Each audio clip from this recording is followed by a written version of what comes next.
आज हम लोग डिस्कस करेंगे एक केस के बारे में। एक 16 ईयर ओल्ड गर्ल नेहा जो अचानक से अपने बिहेवियर्स में कुछ चेंजेस शो करने लगती है। किस तरीके के चेंजेस? स्कूल से एब्सेंट होना, अपने स्कूल को बंक करना, जो कि उसके पेरेंट्स, टीचर्स, प्रिंसिपल्स किसी को भी पता नहीं होता था। धीरे धीरे ये तो एक बार हुआ, बट 1 मंथ से ये कॉन्स्टेंट एक्शंस रहा है उसके। देन दूसरा है बिना अपने पेरेंट्स के परमिशन के घर के बाहर रहना, रातों में किसी फ्रेंड के घर रुक जाना या तो अपनी मर्जी से कहीं भी चले जाना बिना अपने पेरेंट्स के परमिशंस के। दूसरा है झूठ बोलना, अपने फायदे के लिए दूसरों को झूठ बोलना ताकि वो उनसे फेवर्स ले सके। और चौथा है फिजिकल एग्रेशन, गुस्से में आके किसी को मार देना, किसी पे कुछ फेंक देना, कोई भी वेपन यूज करके दूसरों को हार्म पहुंचाना। ये नेहा के बिहेवियर्स में बहुत सडन चेंजेस थे जो 1 महीने के अंदर आ रहे थे। ये यूजुअली वो अपनी मम्मी के ऊपर शो करती थी। जब हमें बाद में स्टडीज करके पता चला तो हमें ये पता चला कि उसका उसके पेरेंट्स के साथ कुछ ज्यादा अच्छा रिलेशन था नहीं। उसके फादर बचपन से ही एक अथॉरिटेटिव पेरेंटिंग के थ्रू उसकी पेरेंटिंग कर रहे थे। हमेशा उस पर रेस्ट्रिक्शंस लगाना, उसे पनिश करना, उसकी गलतियों के लिए उसे हमेशा डांटते रहना, ये बिहेवियर बचपन से ही उसके साथ हो रहा था।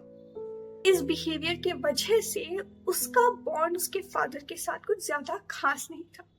वो हमेशा अपने फादर की तरफ एक aggression, frustration and anger hold करती थी। पर क्योंकि उसके फादर उससे ज्यादा स्ट्रेंथ में स्ट्रांग थे तो वो अपने फादर को कोई भी रेपेल बैक एक्शन नहीं शो कर सकती थी।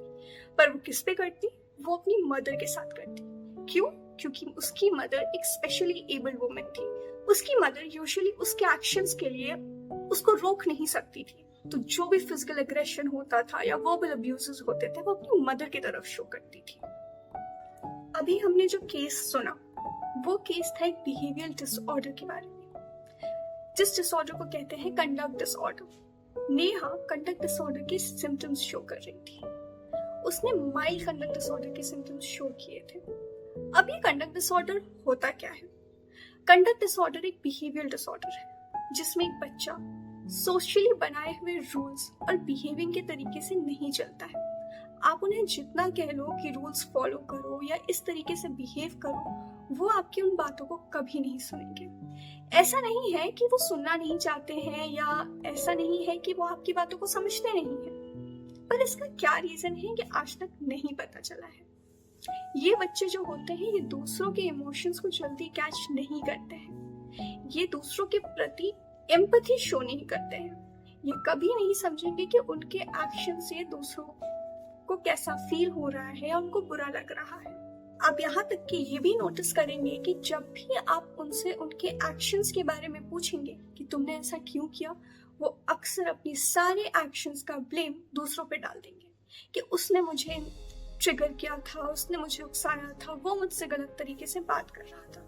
क्योंकि उनके दिमाग में या उनके रियलिटी के हिसाब से ये होता है कि दूसरे उनको समझ नहीं पा रहे हैं, दूसरे लोग उनसे लड़ना चाह रहे हैं एंड उन सारी चीजों के रिस्पॉन्स में वो या तो वर्बल अब्यूजेस में आ जाते हैं या तो फिजिकल फाइट में घुस जाते हैं। अब कंडक्ट डिसऑर्डर जो कि काफी कॉमन लगता है हमें बच्चों में, क्योंकि बच्चे तो रूल्स ब्रेक करते ही हैं, बच्चे जिद्दी तो होते ही हैं, पर आप इसको डिसऑर्डर कब कह सकते हैं?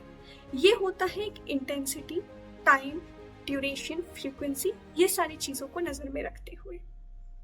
अब हम आगे जानेंगे कि इनके सिम्टम्स क्या हो सकते हैं और हम इन्हें डिसऑर्डर में डायग्नोज कैसे कर सकते हैं। कंडक्ट डिसऑर्डर के टोटल 15 सिम्टम्स होते हैं जो 4 कैटेगरीज में डिवाइडेड है। अगर उन 15 सिम्टम्स में से कोई भी 3 हमें 12 मंथ्स तक यानी कि 1 ईयर तक नजर आता है तो हम उसे कंडक्ट डिसऑर्डर की डायग्नोसिस में डालते हैं। अगर कोई एक भी सिम्टम हमें 6 मंथ्स तक एक चाइल्ड में नजर आ रहा है तो भी हम उसे कंडक्ट डिसऑर्डर के सिचुएशन में लेते हैं। कंडक्ट डिसऑर्डर की 4 कैटेगरीज हैं। पहला, अग्रेशन टू पीपल और एनिमल, बुली करना दूसरों को या किसी को फिजिकली हार्म करना या किसी जानवर को भी हार्म करना या बिना किसी को कन्फ्रंट किए चोरी करना या उसके पीठ पीछे चोरी करना, ये सारी चीजें। दूसरा होता है डिस्ट्रक्शन ऑफ प्रॉपर्टी, किसी के सामान को हार्म पहुंचाना या किसी के घर पे जाके घुस के चुप से आग लगा देना, ये सारे उसमें आते हैं। थर्ड है डिसीटफुल और थ्रेट, झूठ बोल के अपना फायदा निकालना, दूसरे लोगों को गुमराह करना। एंड फोर्थ होता है violation of rules. Violation of rules में आ जाता है यूजुअली पेरेंट्स के परमिशन के बिना घर से बाहर चले जाना, स्कूल या हॉस्टल से भाग जाना, रात भर बाहर रहना। ये 4 कैटेगरीज है एक्चुअली, जो 15 सिम्टम्स होते हैं इन सब में आते हैं। अगर आपको अपने बच्चे में इन सिम्टम्स में से कोई भी 1 या 3 सिम्टम्स नजर आ रहे हैं फ्रॉम 12 मंथ्स और मे बी 6 मंथ्स, तो प्लीज इसे आइडेंटिफाई कीजिए और प्रोफेशनल हेल्प जरूर लीजिए। इसके कुछ इंटरवेंशंस यानी कि ट्रीटमेंट्स, कुछ थेरेपीज होती हैं जो कि इंक्लूड करता है family therapy, behavior modifications, and some self-help activities. Stay tuned for more such videos on some case studies and some new disorders.